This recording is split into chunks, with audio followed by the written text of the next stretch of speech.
Best central bank governor award అందుకున్న భారతీయులు ఎవరు, ఎంతమంది ఉన్నారు, అందులో మొదటి వ్యక్తి ఎవరు, చిట్ట వ్యక్తి ఎవరని.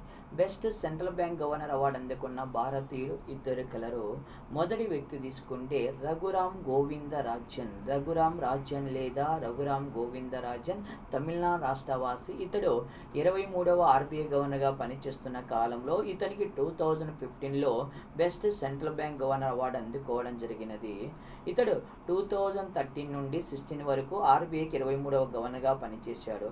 దాని తర్వాత రెండవ వ్యక్తి తీసుకుంటే శక్తికాంత్ దాస్తో ఒడిశా రాష్ట్రవాసి. ఇతడు 2018 డిసెంబర్ 12 నుండి ఆర్బీఐ గవర్నర్గా కొనసాగుతున్నాడు.